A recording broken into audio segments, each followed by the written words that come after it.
Hey all, happy Homebrew Wednesday. Just got back from my softball game tonight, and I needed to throw up a quick intro to all the Brew Day footage from Saturday. It's almost 14 minutes or so it's quite a long clip for today. So I'm just throwing in a quick one here. Cheers, y'all.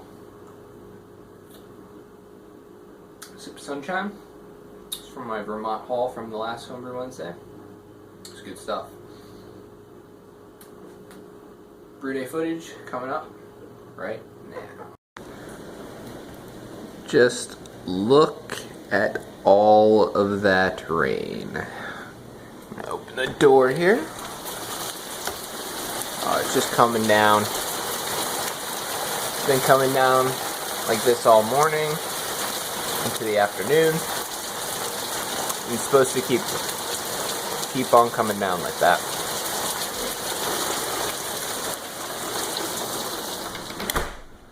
Out the front of the house.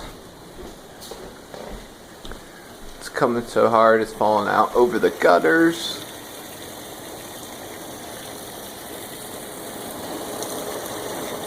It's windy. It's gross outside. But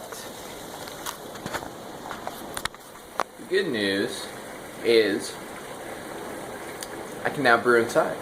So that's what I'm planning on doing today. I'm going to try and take some footage and we'll see how it turns out. Check back in a little bit. Alright, I just dove in here and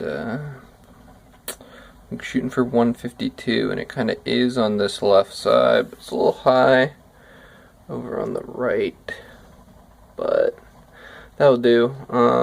It's close to like 2 quarts per pound for the ratio of this mash, so it's a little thin, and you're gonna get some high spots, or I guess more thick spots, and then thinner spots. So, but that's close enough for me.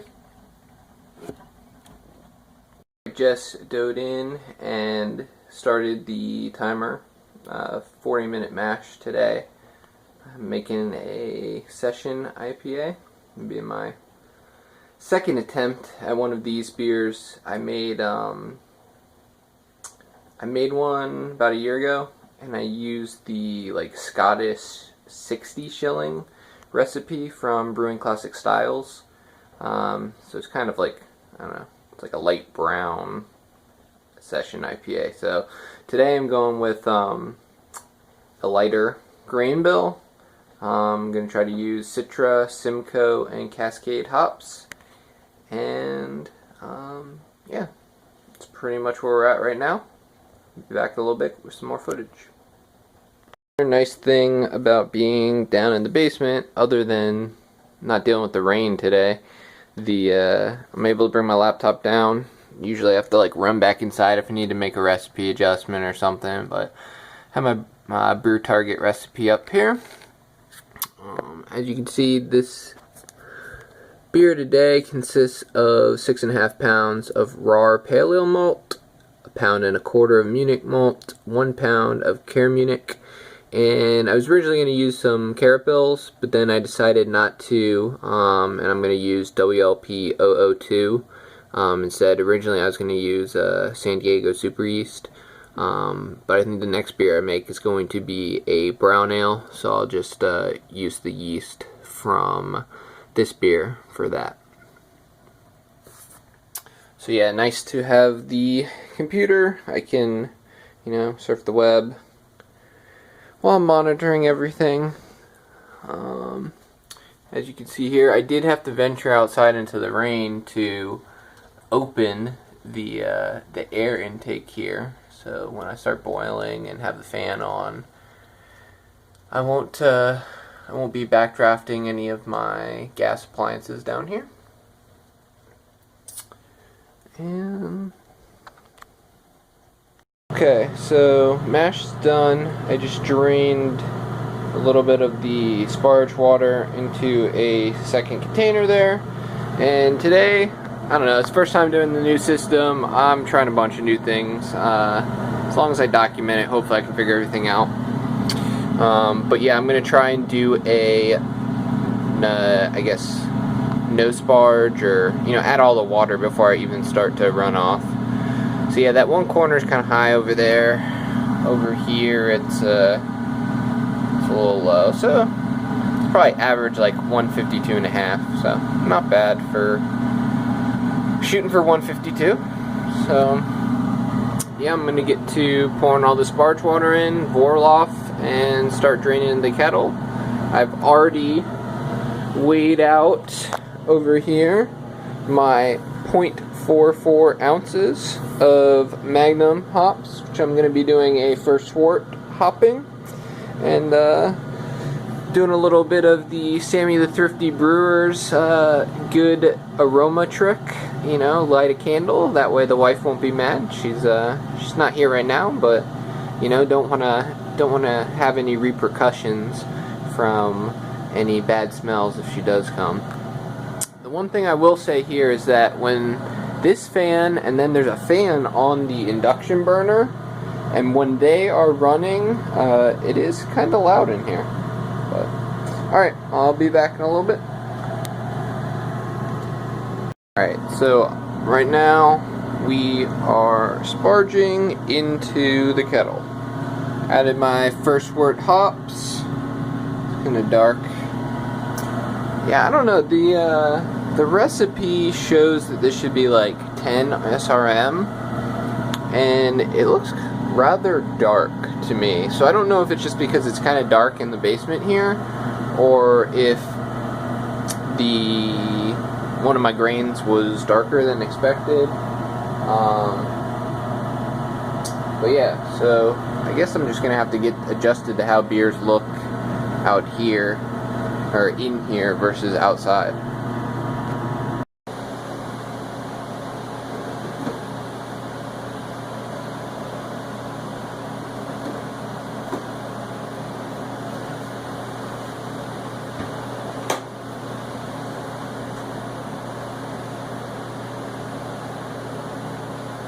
So as it was draining into the kettle, I kept the heat around like 1800 watts.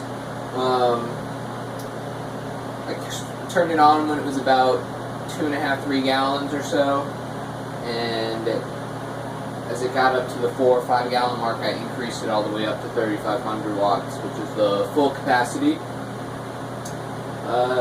Right now, it's almost 180. So I'm going to keep stirring it. I've seen some people, I think it's usually if they're using rye in their grain bill, but it ends up like scorching the bottom right where the induction ring is. So I'm probably a little paranoid, but better safe than sorry. Giving it a good stir, keep it all in motion. Also, I had a piece of an old t-shirt. I remembered when I opened my cooler, the condensation from the heat and steam on the top ends up dripping down the back. So in the future, I'm going to have to remember to put something down on here. I still want to protect this wood. I haven't yet, but we'll get to that eventually.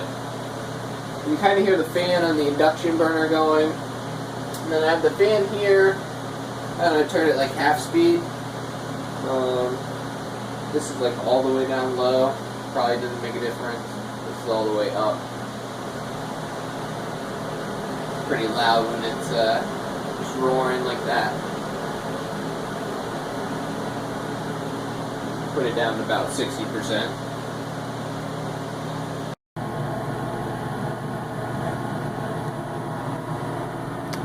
Alright, we are 2 minutes into the boil, and it is a vigorous boil right now. I actually may turn this guy down a little bit. This is going to be a good test to see how much power it really needs.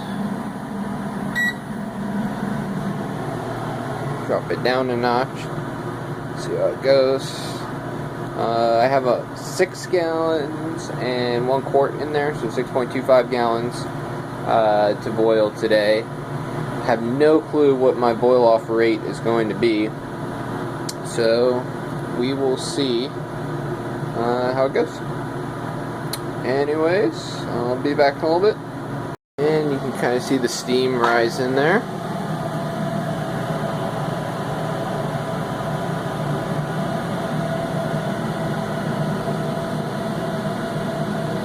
Hood seems to be doing a pretty good job. I ended up turning it all the way up.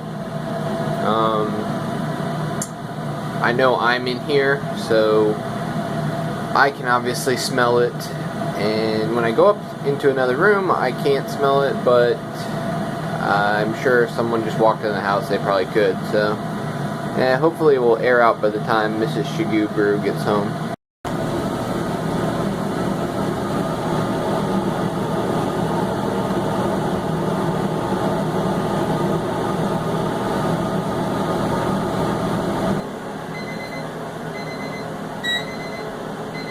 Alright, just cut off the power,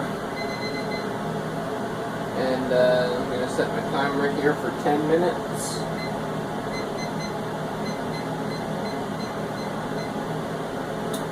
And I'm going to add this little guy for a little whirlpool action.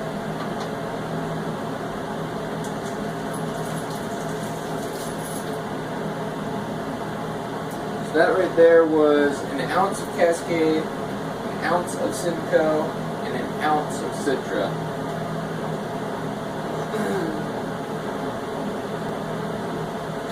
It's a bit of hoppy goodness in here right now.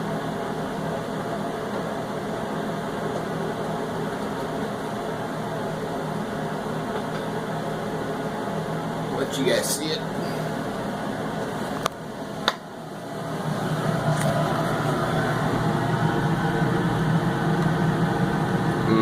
Hops.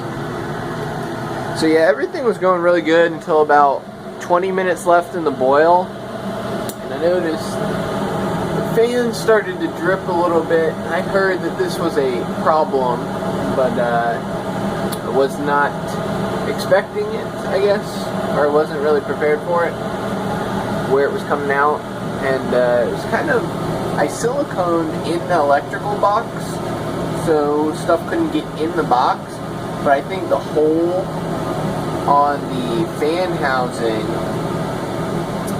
is, I guess, part of where it's leaking, because it rolls all the way down and then drips. So I think I'm going to have to try and twist the fan like 90 degrees to the left there. Well, I grabbed my wrong better bottle and sanitized it, so I just threw the other one next to it so I would have an idea of where we're at on volume, and it looks like right around 4 3/4, maybe a little bit higher. There's a bunch of hop sludge in, because there's about 4.5 ounces of hops in this beer. All that juicy goodness. So, for the most part, I would say that I came real close to hitting my estimated boil off of 1 gallon and 2 quarts. Hope you enjoyed it. I was a little discombobulated. I'm not very good at filming while doing other things, but just before I sign off, I wanted to give a quick shout out to Sammy the Thrifty Brewer. Heard about your episode on Friday night, Saturday morning. Hope you're doing well. Get better soon. Cheers.